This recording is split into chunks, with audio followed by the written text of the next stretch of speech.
My name is Ian Frankie, and I'm going to tell a quick story about a healing that Deborah and Sherry did on our daughter Willa Frankie a few years back. She was about 1 year old, and she was admitted to the hospital after having a large infected lymph node in her neck.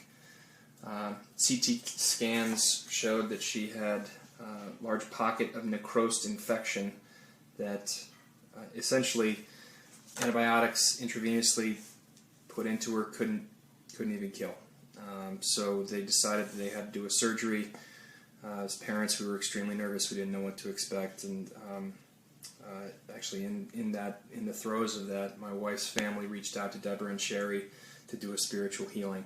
And to say I was skeptical would be an understatement. I didn't think that made a whole lot of sense, for them to do something like that. And how could this person who across the country how could they have any impact on what was going on, other than maybe making us feel a little bit better? But a few days later, they performed this spiritual surgery, and a few days later, they performed the actual surgery, drained the infection out of her neck, but they didn't get the entire pocket.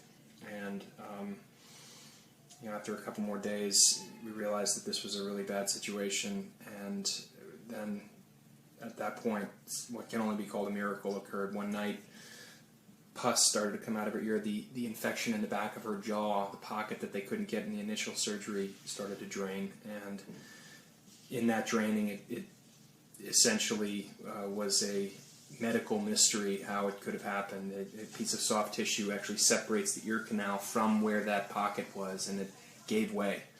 And instead of the infection going into her body, giving her a blood infection and a very life-threatening situation, it drained out of her ear. And a few weeks later, we were leaving the hospital with our daughter. She had a Roviac stent in her chest, so we continued to provide her with antibiotics.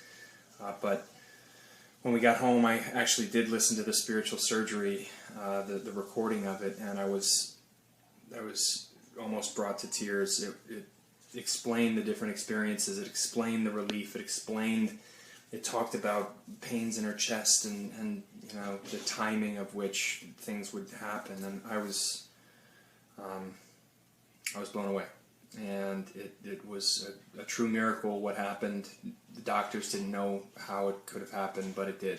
And Deborah and Sherry, I have no doubt in my mind, had something to do with that. So thank you, Deborah and Sherry.